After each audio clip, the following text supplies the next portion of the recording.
رسول اللہ صلی اللہ علیہ وسلم جب مکہ سے ہجرت کر کے مدینہ آئے تو یہاں کے لوگوں نے آپ صلی اللہ علیہ وسلم کا پرجوش استقبال کیا۔ قباء سے مدینہ تک راستے کے دونوں جانب صحابہ اکرام رضی اللہ عنہم اجمعین کی مقدس جماعت سب بنائے ہوئے کھڑی تھی۔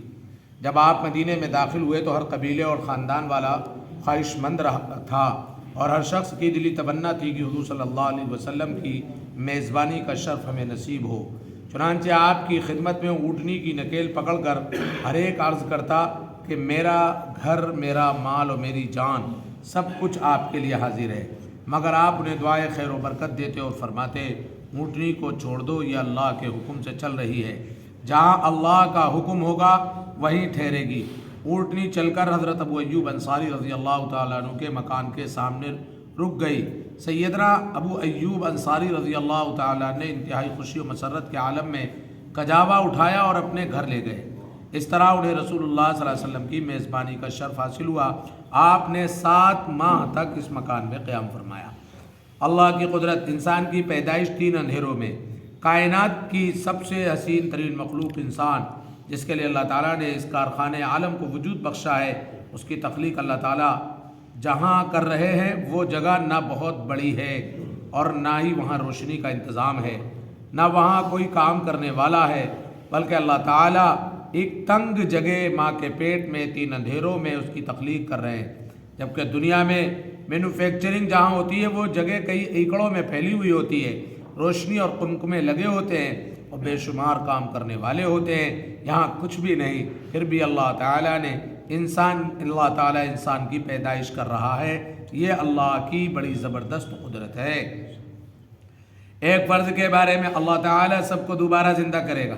قرآن کریم میں اللہ تعالیٰ فرماتا ہے اللہ وہ ہے جس نے تم کو پیدا کیا، وہی تمہیں روزی دیتا ہے، پھر وقت آنے پر وہی تم کو موت دے گا اور پھر تم کو وہی دوبارہ زندہ کرے گا۔ فائدہ، مرنے کے بعد اللہ تعالیٰ دوبارہ زندہ کرے گا، جس کو بعد الموت کہتے ہیں، اس کے حق ہونے پر ایمان لانا فرض ہے۔ ایک سنت کے بارے میں وضو میں 3 مرتبہ کلی کرنا۔ حضرت علی رضی اللہ تعالیٰ عنہ رسول اللہ صلی اللہ علیہ وسلم کے وضو کی کیفیت بیان کرتے ہوئے فرماتے ہیں کہ رسول اللہ صلی اللہ علیہ وسلم 3 بار کلی کی۔ ایک اہم عمل کی فضیلت، مسلمانوں کو کپڑا پہنانا۔ رسول اللہ صلی اللہ علیہ وسلم نے فرمایا جس نے کسی مسلمان کو کپڑا پہنایا، جب تک اس کے بدن پر اس کا ایک بھی دھاگا ہوگا وہ اس وقت تک اللہ کی حفاظت میں رہے گا۔ ایک گناہ کے بارے میں، والدین کی نافرمانی اور ظلم کرنا۔ رسول اللہ صلی اللہ علیہ وسلم نے فرمایا تم ظلم و ستم کرنے سے بچو، کیونکہ ظلم و ستم کی سزا دوسری سزاؤں کے مقابلے میں سب سے جلدی ملتی ہے، اور والدین کی نافرمانی سے بچو، خدا کی قسم والدین کا نافرمان جنت کی خوشبو بھی نہیں سونگھ پائے گا، جبکہ جنت کی خوشبو 1000 سال کی دوری سے محسوس ہوتی ہے۔ دنیا کے بارے میں 2 عادتیں۔ رسول اللہ صلی اللہ علیہ وسلم نے فرمایا جو شخص دینی معاملے میں اپنے سے بلند شخص کو دیکھ کر اس کی پیروی کرے اور دنیاوی معاملے میں اپنے سے کمتر کو دیکھ کر اللہ تعالیٰ کی عطا کردہ فضیلت پر اس کی تعریف کرے تو اللہ تعالیٰ اس کو ان عادتوں کی وجہ سے صبر کرنے والا اور شکر کرنے والا لکھ دیتا ہے، اور جو شخص دینی معاملے میں اپنے سے کمتر کو دیکھے وہ دنیاوی معاملے میں اپنے سے اوپر والے کو دیکھ کر افسوس کرے تو اللہ تعالیٰ اس کو صابر الشاکر نہیں لکھتا ہے۔ آخرت کے بارے میں، جنتی کا دل پاک و صاف ہوگا۔ قرآن کریم میں اللہ تعالیٰ فرماتا ہے ہم ان اہل جنت کے دلوں سے رنجش و کدورت کو باہر نکال دیں گے اور ان کے نیچے نہریں بہہ رہی ہوں گی، اور وہ کہیں گے اللہ کا شکر ہے جس نے ہم کو اس مقام تک پہنچایا، اور اگر اللہ تعالیٰ ہم کو نہ پہنچاتا تو ہماری کبھی یہاں تک رسائی نہ ہوتی۔ طب نبوی سے علاج کرنے والوں کے لیے ہدایت۔ رسول اللہ صلی اللہ علیہ وسلم نے فرمایا اگر کسی نے بغیر علم و تجربے کے علاج کیا تو قیامت کے دن اس کے بارے میں پوچھا جائے گا۔